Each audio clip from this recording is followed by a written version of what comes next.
Steve Rogers, better known as Captain America, and Bucky Barnes, better known as the Winter Soldier, were best friends as kids and as soldiers in World War II until Bucky was lost and thought killed in action.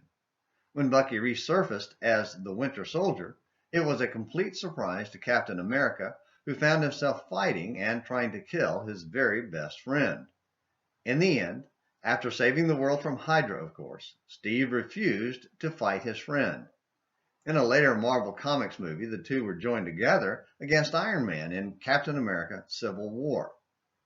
Of course, in the world of comic books and movie make-believe, they're all indestructible. So obviously they survived to fight on in several more movies and TV shows. Even Thanos couldn't completely destroy them. But in the real world of soldiers and kings, the story of Ahaziah and Jehoram illustrates the ridiculous nature of the make-believe world of movies. When Ahaziah's father died horribly, he became king of Judah, primarily because there was no one else left. However, apparently he was no better than his father, and his reign was very, very short. 1 year, in fact. Because his mother, Athaliah, was a sister of Jehoram, king of Israel, he quickly joined his uncle in battle against Syria.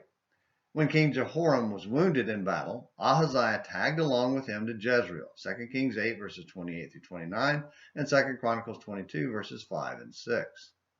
Unlike the movies, the ending was not going to involve any miracle of modern science. In one of his last recorded acts, Elisha sent a young man to anoint Jehu as the new king of Israel, 2 Kings 9 verses 1 through 3.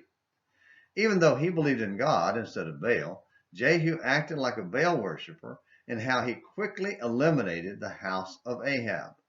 Leaving the battlefield, he rushed back to Jezreel to see the current king, Jehoram, and promptly shot him with a bow, 2 Kings 9 verse 16 and 22 through 25.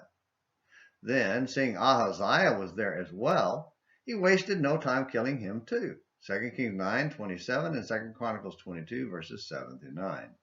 There was no magical movie ending for those two evil sons of Ahab.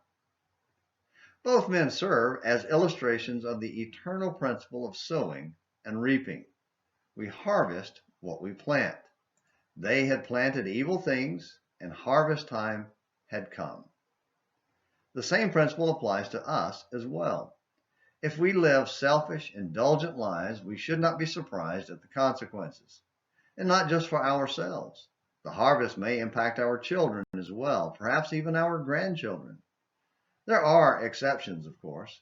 Some people seem to be as indestructible as comic book superheroes and villains, but they're not. They too will die, as will we all, and then face the judgment of God, where no one escapes the harvest. So, what are you planting for eternity? Thank you for watching Morning Minutes in the Bible on An American Missionary. Until next time, this is James McClenny, hoping you have a great day.